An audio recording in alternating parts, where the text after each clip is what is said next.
on va vous laisser nous parler. D'accord. Bienvenue à vous. Merci. Alors, pasteur, Oui. elle s'appelle Céline. Ok. Elle est mariée, donc Céline Adia, mariée déjà depuis quelques années. Et aujourd'hui, la première question qui nous brûle les lèvres, c'est de savoir depuis combien de temps est-ce que Céline est mariée. Mais avant de savoir tout cela, évidemment, c'est dans le grand déballage. Alors Céline, ce plateau, comme on le sait tous, c'est un plateau de confession. Qui est-ce que Céline décide de convoquer aujourd'hui? Si je suis là, c'est pour partager mon histoire. Et la personne que je vais convoquer, même si elle n'est pas là, j'aurais bien voulu qu'elle soit présente pour que je lui dise ce que j'ai à dire en face. En face. Et je viens partager mon histoire pour pouvoir retrouver les traces de cette personne. Retrouver donc les traces d'une personne. Oui. D'accord. C'est une personne qui vous est chère et qui est-ce qu'elle est pour vous? Oui, très chère. C'est ma grande sœur aînée. C'est votre grande sœur. Oui. D'accord. Alors vous êtes combien de membres, enfin combien d'enfants dans votre famille? Nous sommes 2. D'accord. Les parents, très tôt, nous ont quittés. Moi, j'étais très petite lorsqu'ils sont décédés. Et c'est ma grande sœur qui, jusque-là, a pris soin de moi, D'accord. qui a tout fait pour moi. Donc votre sœur aînée, après le décès de vos parents, s'est substituée effectivement Oui. voilà, en maman de remplacement, on va dire. Oui, je l'ai prise comme ma petite maman. Il faut dire qu'il y a quand même un écart d'âge entre nous. Il y a 10 ans entre nous. Et comme maman est partie si tôt et papa, je l'ai prise comme ma petite maman. Elle s'est sacrifiée pour me mettre à l'école, pour subvenir à mes besoins. Elle m'a protégée. Elle était tout pour moi, si on veut dire. D'accord. Donc il y a vraiment il y a une forte relation, on va dire, fusionnelle qui vous lie à votre grande sœur. Oui, il y D'accord. a une forte relation.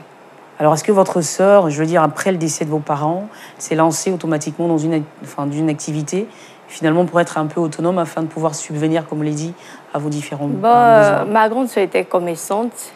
Elle faisait mes épiers pour me mettre à l'aise. Et très jeune, nous prions pour le mariage. Et Dieu a fait grâce.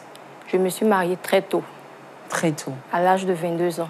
À l'âge de 22 ans, déjà, vous étiez mariée. Oui. Et votre sœur, est-ce qu'elle était déjà mariée? Elle s'est mariée plus tard? Non, ma grande sœur n'était pas mariée. D'accord. Au moment où je me mariais, elle n'était pas mariée. Donc, vous vous êtes mariée assez tôt. Est-ce que c'était voulu? C'était un rêve? Vous le caressiez déjà? C'était en vie? Oui, me marier très tôt. Il y a une raison particulière à cela? Vous Vous aviez envie de... Enfin, c'est peut-être aussi une sorte de soulagement, hein. Je veux Bon, dire... j'ai voulu vite me marier vraiment pour vite faire mes enfants et pour les voir grandir aussi. Et peut-être aussi décharger un tout petit peu votre grande sœur. Effectivement, effectivement. petit peu. Mais étant dans le foyer, à 2 ans de mariage, il y a un jour où j'étais là, ma grande sœur m'a appelée. Elle était toute en pleurs. Elle D'accord. était toute en pleurs. Et je lui ai demandé qu'est-ce qu'il y avait. Elle m'a dit qu'elle ne peut pas m'expliquer au téléphone, qu'il fallait qu'elle vienne m'expliquer. Je lui ai dit d'accord, il n'y a pas de problème. Donc quand elle est venue, elle était toute en pleurs, elle est arrivée chez moi, elle était toute en pleurs. Je lui ai demandé qu'est-ce qu'il y a. Elle m'a dit, ah, mon magasin a pris feu. Là où j'ai mon magasin au marché, il y a eu un incendie.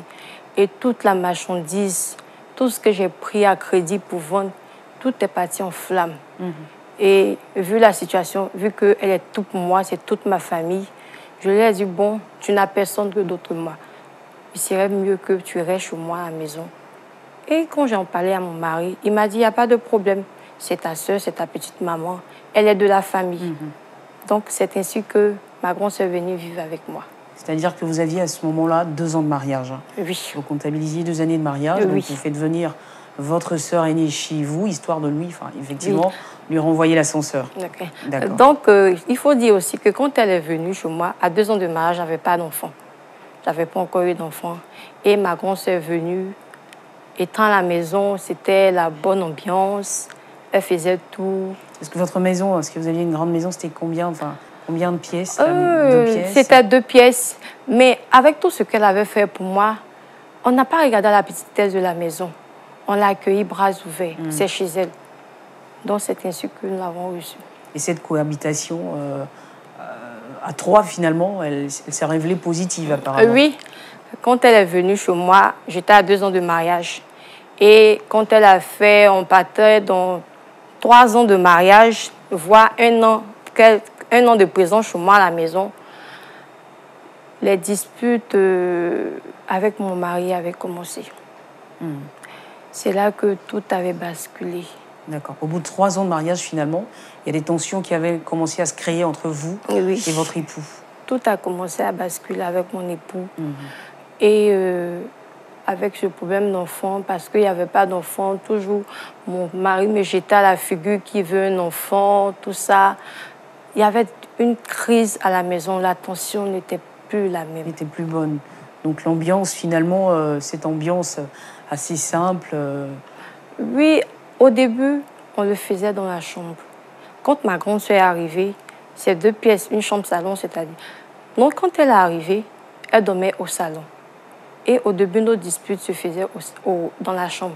Mais plus tard, les disputes arrivaient jusqu'au salon. Et ma grande soeur entendait tout ça. Elle entendait, au fur et à mesure, elle me remontait le moral. C'est-à-dire que vous trouviez en fait refuge justement dans les bras de votre sœur par ces mots pour vous apaiser et surtout vous permettre de mieux supporter cette situation. À chaque fois, je pleurais dans ses bras. Elle me remontait le moral. Elle me disait que ce n'était pas la fin du monde et que le temps de Dieu n'est pas celui des humains, que au temps favorable, Dieu allait agir. Dieu allait agir. Et pourtant, vous attendiez en fait depuis 3 ans. Événement, vous ne parveniez toujours pas à avoir un enfant. D'accord. Jusqu'à 3 ans, je n'avais pas encore d'enfant. D'accord. C'est-à-dire que votre sœur a habité avec vous pendant une année.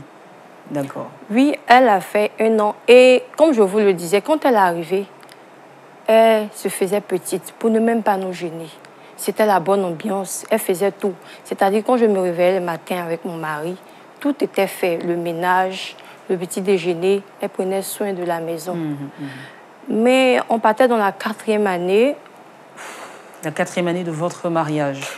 Oui. Donc ça veut dire la 2e année de cohabitation avec votre ma grande sœur. D'accord.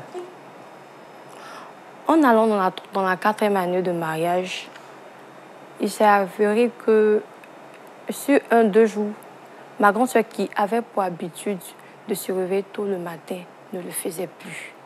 Et ça commençait à m'inquiéter. Et un jour, je suis partie la trouver là où elle était couchée.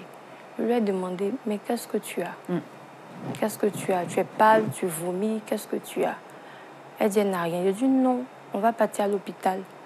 On va partir à l'hôpital. C'est ainsi que je suis partie me laver pour que je puisse l'accompagner à l'hôpital. Mais ma grande sœur dit qu'elle ne va pas à l'hôpital, qu'elle n'est pas malade, elle est enceinte. Alors, elle vous donne cette information. Est-ce que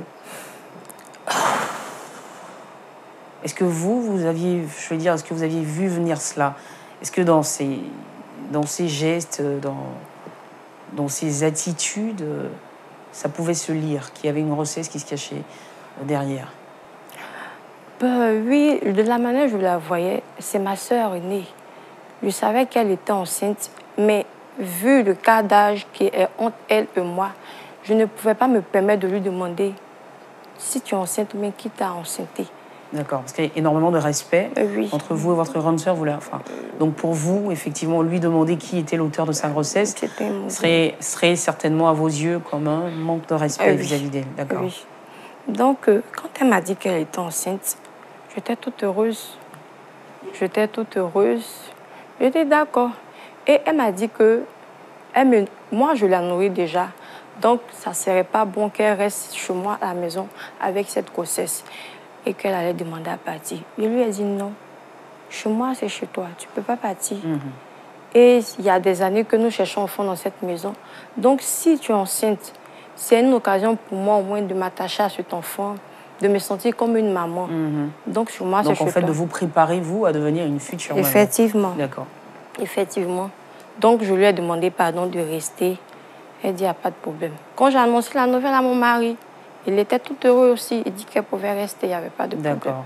Et donc, finalement, on se retrouve, de 3 personnes initialement, on se prépare à devenir 4 à la maison. Oui. Alors, durant toute la grossesse de votre sœur aînée, le suivi a été... Oui, durant toute la grossesse, elle a suivi tous ses examens.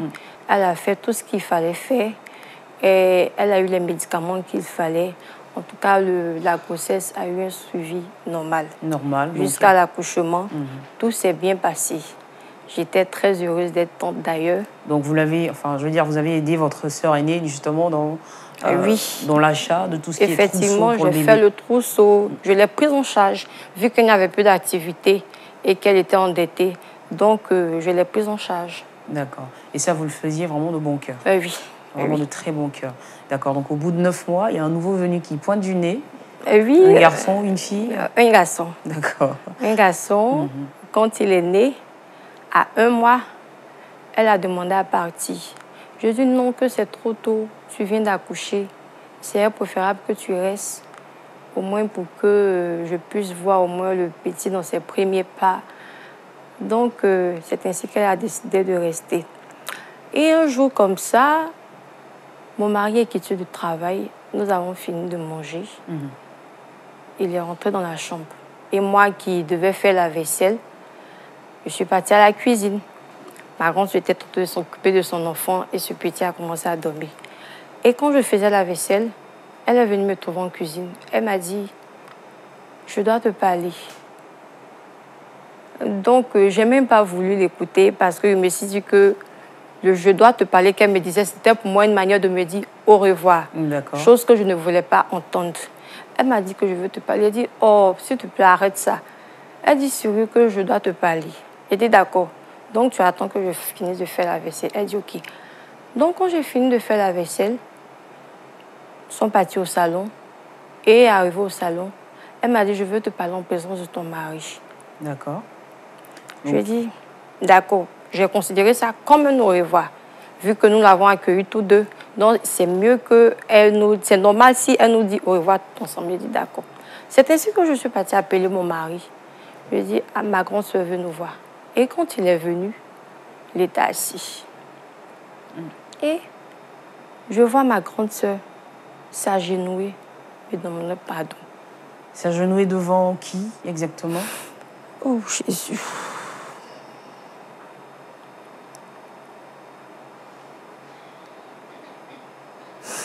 Ma grande soeur est venue chez moi me demander pardon. Elle s'est venue, elle s'est agenouillée devant moi. Elle me dit, pardon, ma petite soeur. Je lui ai dit, mais tu me demandes pardon, pourquoi?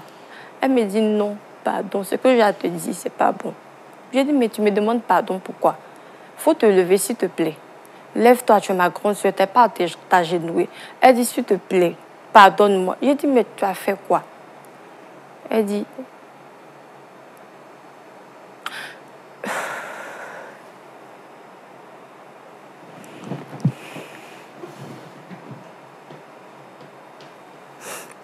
elle me dit que cet enfant qui est là, cet enfant que j'ai mis au monde, cet enfant auquel tu t'es attaché, oui, cet enfant que tu considères comme ton propre enfant, et celui de ton mari.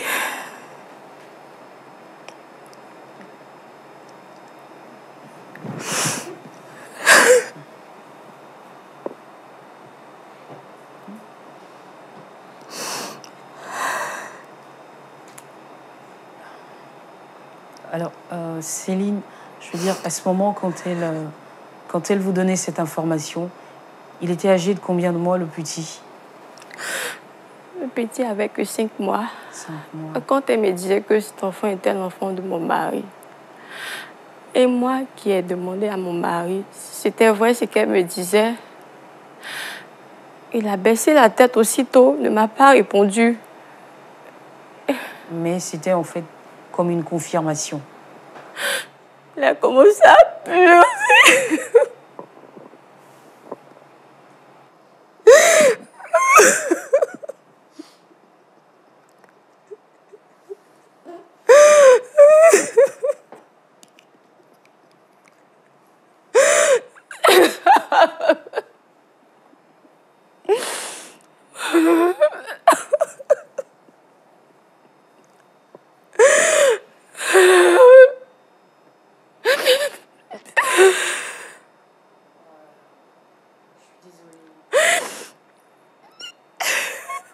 qu'on se dit, cet enfant qu'elle a porté durant 9 mois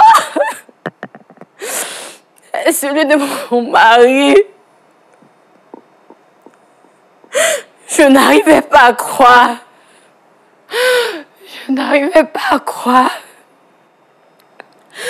Mais elle me dit, si elle a fait, c'était pour sauver mon foyer.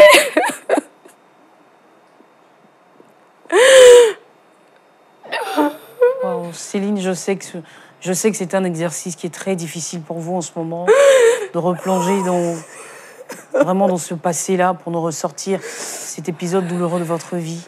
Je comprends très bien. Allez, calmez-vous. Respirez un grand coup. Si c'est possible que la production nous apporte quelque chose pour au moins essayer de sécher ses larmes. Voilà. Allez, calme-toi, Céline. Voilà. Respire un grand coup. Je comprends.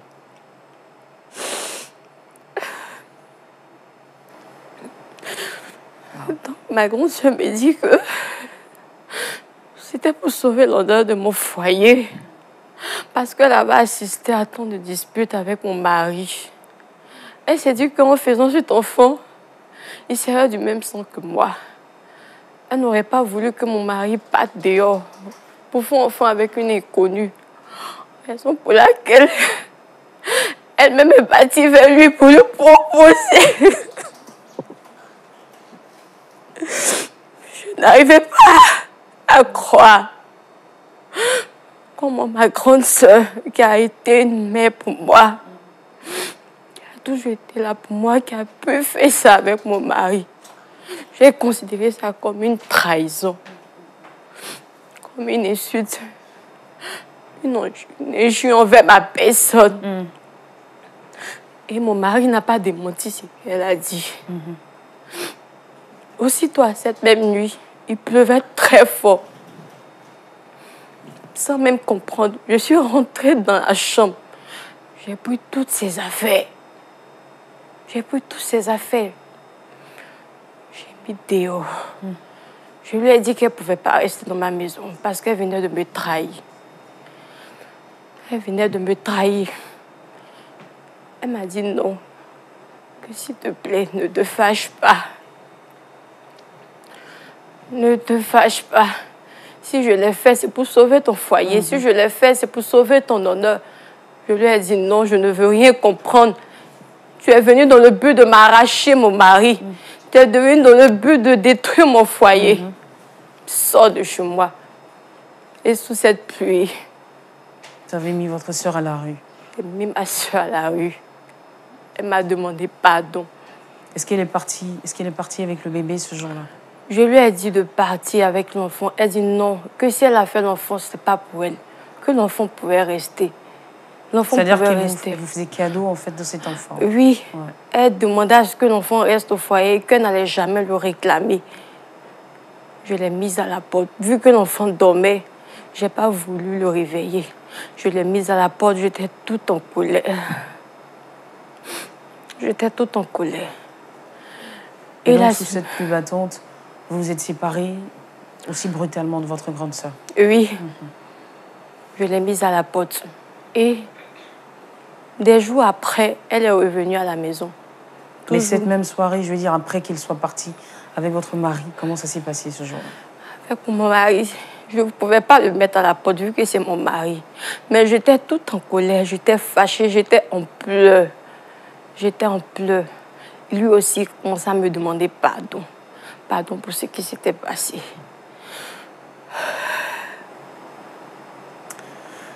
Beaucoup de courage, Céline. Vraiment beaucoup de courage. Je sais que c'est difficile, je comprends très bien.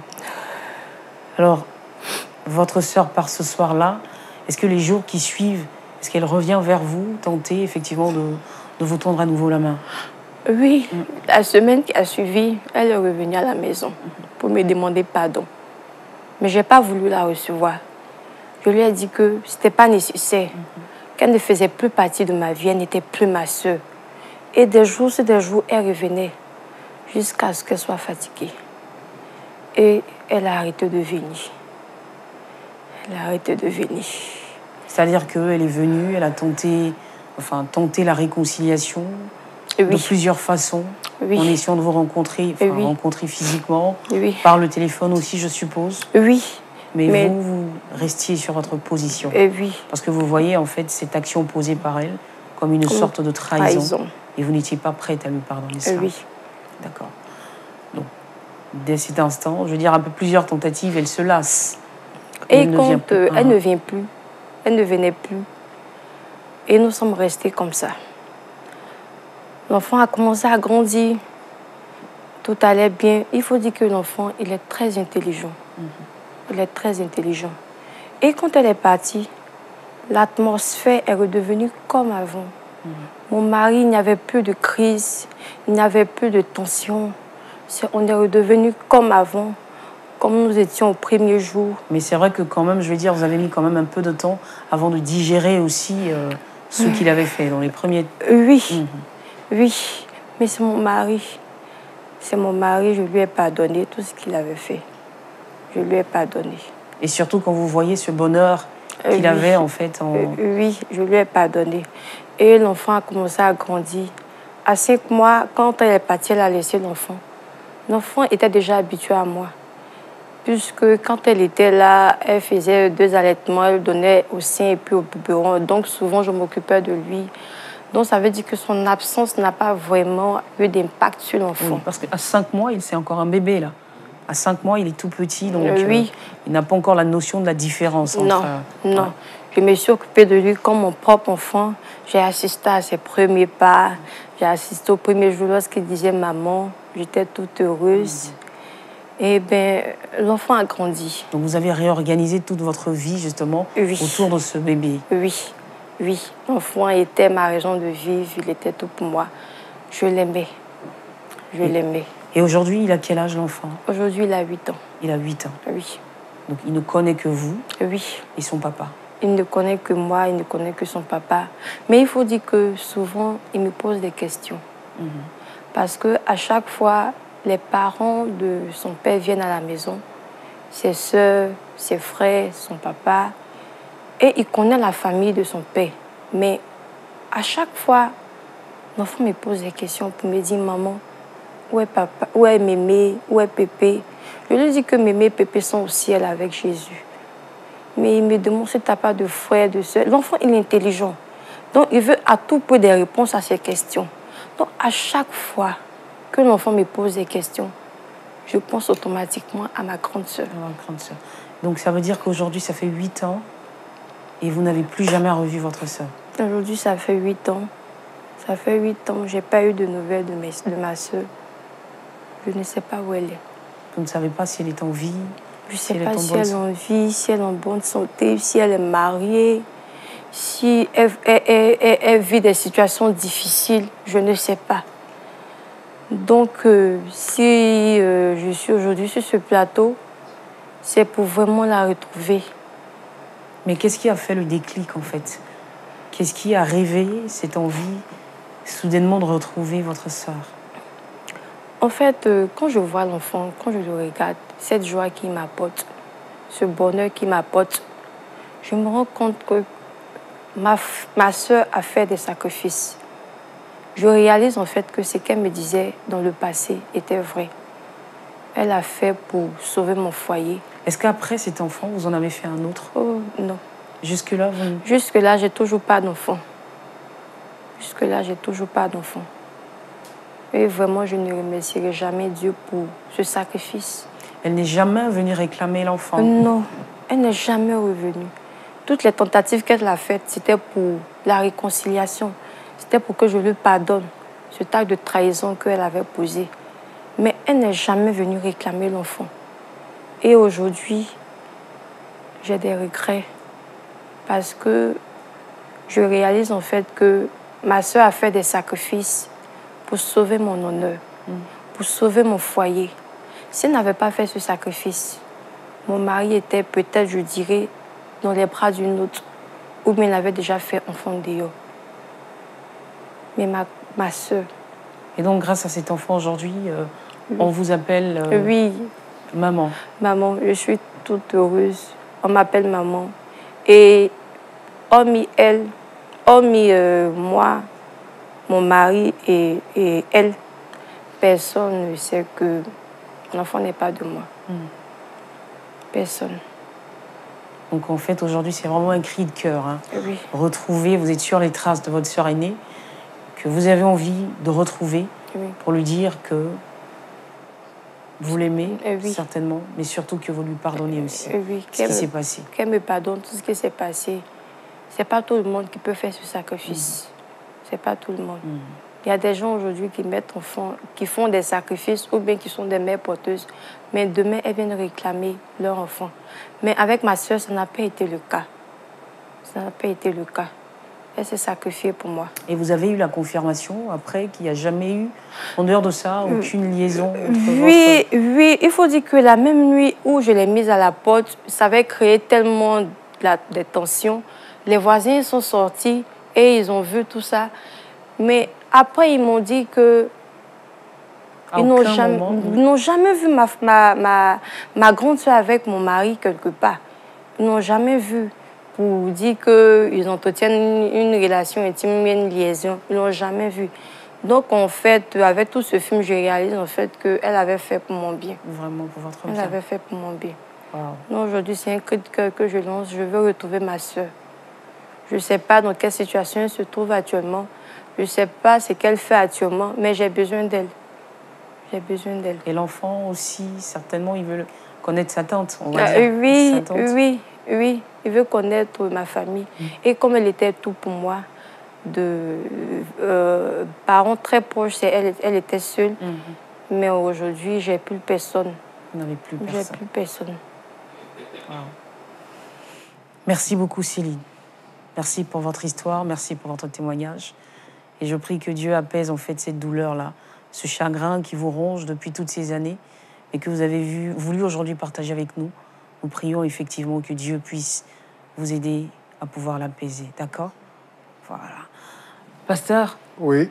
Voici l'histoire de Céline. Hein. Oui. Voilà. Mais évidemment, avant de vous donner la parole, on a la possibilité de laisser parler aussi notre petit public, entre guillemets. Voilà. Est-ce que quelqu'un souhaiterait effectivement intervenir sur la situation et l'histoire de notre sœur Céline? Shalom, frère. Shalom, sœur. Voilà, je voudrais dire bon courage à la sœur. Vu le récit qu'elle vient de relater, je voudrais lui dire bon courage. Et je vois à la sœur l'amour. Elle aime tellement sa grande sœur que malgré cette situation, elle voudrait toujours l'avoir à ses côtés. Et donc, je veux dire à la sœur que Dieu est avec elle. Puisque Dieu nous dit dans sa parole que celui qui n'a pas l'amour n'a pas connu Dieu. Mais si tu as l'amour, tu as connu Dieu, tu es enfant de Dieu. Et c'est cet amour-là qui la caractérise. Si malgré cette saigneur de cœur, aujourd'hui, elle demande à voir sa grande sœur, je vois qu'elle a connu Dieu. Et si elle a Dieu, elle n'a qu'à se référer à lui. Et elle verra toujours que sa vie sera remplie de joie et de bonheur.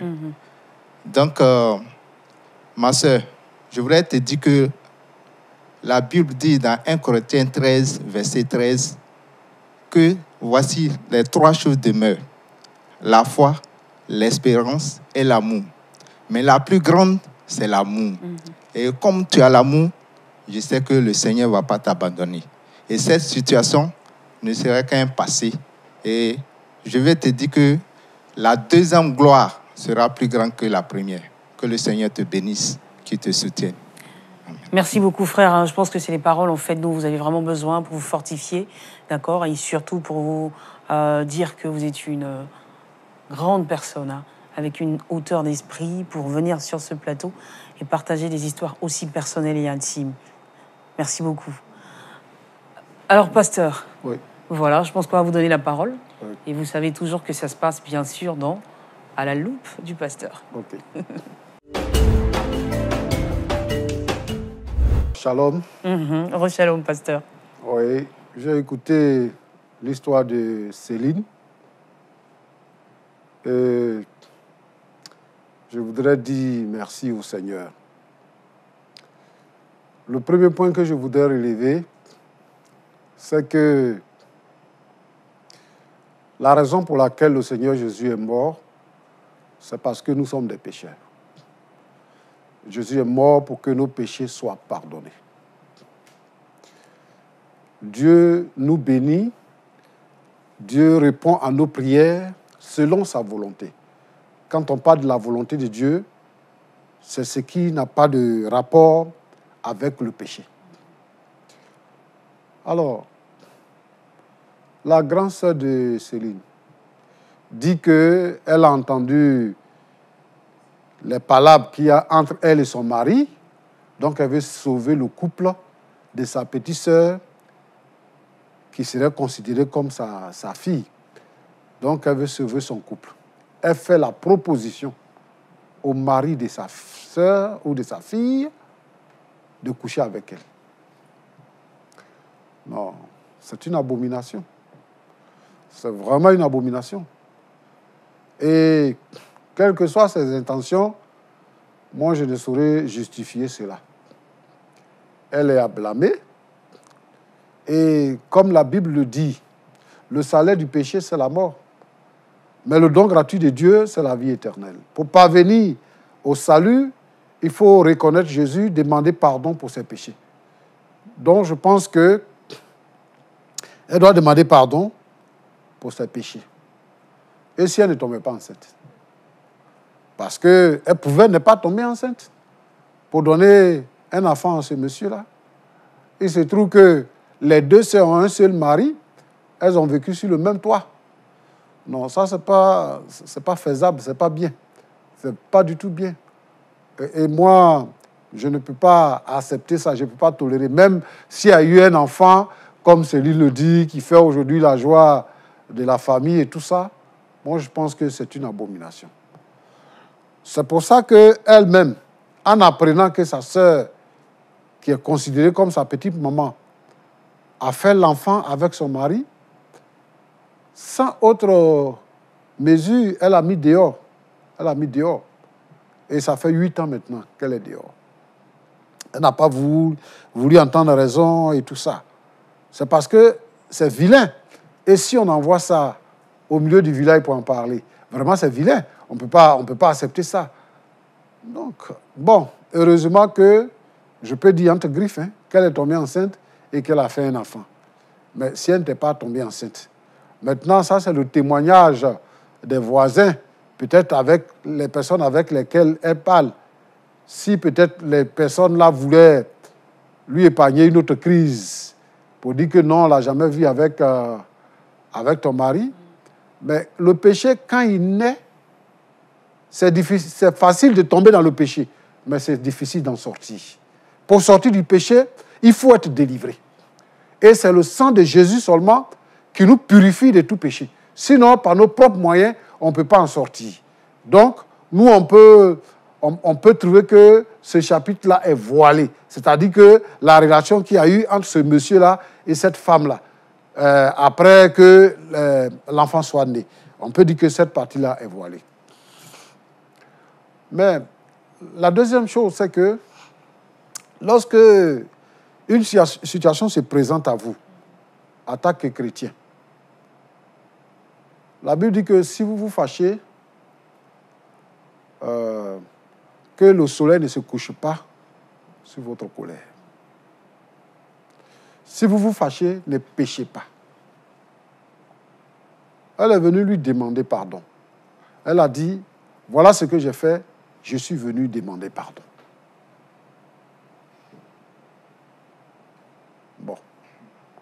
Elle n'aurait pas dû la mettre dehors en pleine nuit sous la pluie. La preuve, elle est sur ce plateau parce qu'elle a des remords. Elle n'a plus de contact avec sa sœur.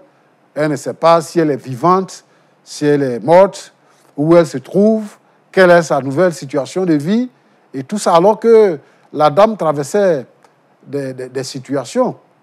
Donc, parce qu'elle est chrétienne, elle devait prendre l'affaire avec un peu de recul. Un peu de recul. Ah, c'est vrai que la nuit sera difficile. Mais le lendemain matin, elle devait se lever et aller rencontrer son pasteur pour lui expliquer. Pour dire au pasteur, voilà la situation que je vis. Je n'ai pas de solution, je veux que tu me donnes la solution. Je veux que tu m'aides.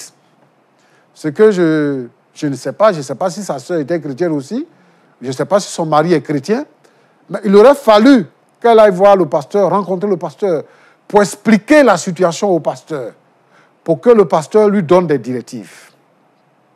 Mais elle a mis sa soeur dehors. Si il lui arrive quelque chose, elle aura ça sur la conscience. Maintenant, elle est en train de dire quoi?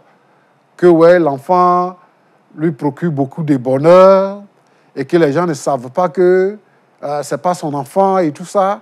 L'enfant est devenu grand, l'enfant cherche, elle, ses parents, elle veut faire connaissance avec ses parents et tout ça. Donc, finalement, tu acceptes ce que tu refusais auparavant. Maintenant, tu acceptes que l'enfant soit ton enfant. Tu n'es plus fâché alors que tu as mis ta soeur dehors. Elle a péché, c'est son péché. Ça, ce n'était pas ton péché. Maintenant, son péché, toi, tu as ajouté ton péché parce que tu l'as mise dehors et tu ne sais plus où elle est, alors qu'elle est là parce qu'elle a des problèmes. Elle a péché, il y avait plusieurs manières de régler la situation. Ce que je voudrais dire pour conclure, c'est que je lance un appel à sa sœur. Je ne sais pas comment elle s'appelle, mais je lui lance un appel. Si quelqu'un regarde cette émission, ou si elle-même, elle regarde cette émission, sa sœur a des remords et qu'elle voudrait la rencontrer. Elle voudrait faire la réconciliation qu'elle avait souhaitée depuis le début. Sa petite sœur veut cette réconciliation. Et comme elle a dit qu'elle a fait ça comme sacrifice, elle n'a qu'à revenir voir sa sœur. Elle n'a qu'à revenir voir sa sœur. Si elle ne peut plus la trouver, elle peut venir voir la télévision ici. On va contacter sa sœur pour qu'elle puisse la rencontrer. Pour que cela puisse apporter la réconciliation. Mais je voudrais dire aux chrétiens que ça, ce n'est pas une expérience à tenter. Bon, c'est pour dire que ma sœur n'a pas d'enfant, donc moi je vais faire l'enfant avec son mari et puis elle va prendre l'enfant. Pourquoi? Alors, je voudrais interpeller les gens qui habitent dans nos maisons, qui sont nos frères, nos cousins, nos parents qui viennent. Dans nos maisons là, il y a nos enfants qui sont là-bas. Il ne faut pas qu'ils vont les chercher. Il y a des gens qui habitent dans la maison de leurs parents qui commettent des mauvais actes comme cet acte-là. Et ça, ce n'est pas à faire. Oui. C'est-à-dire que, normalement, si quelqu'un vit cette situation, on doit la vider comme on a fait, comme elle a fait. Mais avec des garde-fous, bien sûr. Sinon, ce n'est pas quelque chose à copier. Donc, j'interpelle ici les gens qui habitent dans la maison des frères et des sœurs qui ont des mauvaises intentions. Je les invite à la retenue. Et je demande au Seigneur de les dévoiler quand ils sont engagés sur ce genre de voie, que le Seigneur les dévoile. Alors, Claudia, c'est ce que je voulais dire. Je veux dire à Céline d'avoir beaucoup de courage et de considérer que c'est quelque chose de passé. Parce qu'elle pouvait avoir la même attitude qu'elle a eue pour son mari. Elle a dit, c'est mon mari. Donc, je ne peux pas mettre mon mari dehors. Mais elle a mis sa sœur dehors. Or, c'est son mari et puis sa sœur qui ont fait l'enfant. Donc, normalement, elle devait pouvoir les vider tous les deux. Mais elle est chez son mari, donc elle n'a pas vidé son mari, mais elle a vidé sa sœur. Elle aurait pu les garder les deux et puis résoudre la question. Mais bon, Dieu merci. Je pense que le Seigneur va permettre, sa sœur va revenir pour que nous puissions partir sur de nouvelles bases. C'est clair. Que Dieu vous bénisse. Amen. Alors, c'est tout notre souhait aussi que vous retrouviez assez rapidement les traces de votre sœur et surtout reconstruire ce que vous aviez, enfin rebâtir en fait hein, votre relation et surtout vraiment la restaurer. Alors, je sais que les conseils vous ont fait énormément de bien. Vous avez envie de dire quelque chose aussi avant qu'on se sépare, bien sûr. On n'oubliera pas la séquence prière, vous en faites pas. Hein. Le pasteur va vous recommander à la grâce de Dieu. Mais avant, est-ce que vous avez envie de dire une dernière chose à lui ou peut-être aussi voilà, parler à cette sœur? Oui, tout ce que je veux, c'est retrouver ma sœur. Qu'elle vienne voir comment est-ce que l'enfant est devenu. Je veux la retrouver, c'est tout. On va repartir sur de nouvelles bases. J'ai pardonné tout ce qu'elle a fait. D'accord. Vous lui avez pardonné, donc vraiment le cœur complètement blanc aujourd'hui. Oui, j'ai pardonné, oui. Bah, c'est déjà pas mal. On a évité de se créer des maladies en gardant des colères et plein d'autres choses dans le cœur, ça détruit. Pasteur, ce que je souhaite maintenant, c'est que vous lui fassiez une prière comme on a l'habitude de le faire sur ce plateau, la recommander, la remettre, elle et sa petite famille, entre les mains de notre Seigneur. Okay. Seigneur, merci de nous avoir permis d'écouter cette histoire et de pouvoir intercéder pour Céline, son mari, son enfant, et surtout pour sa sœur qui est partie. Seigneur notre Dieu, permet que la joie revienne, que la réconciliation se fasse et que Seigneur notre Dieu, notre Père, il puisse vivre encore de nouveau comme avant. Permet qu'elle-même, elle puisse concevoir aussi. Seigneur notre Dieu, tu es capable de donner un enfant à une femme stérile. Que toutes les femmes stériles qui nous suivent maintenant, au nom de Jésus-Christ, que leurs trompes soient débouchées et que tout ce qui occasionne cette situation soit brisé. Dans le nom de Jésus, qu'elle puisse concevoir maintenant. Merci parce que tu es bon.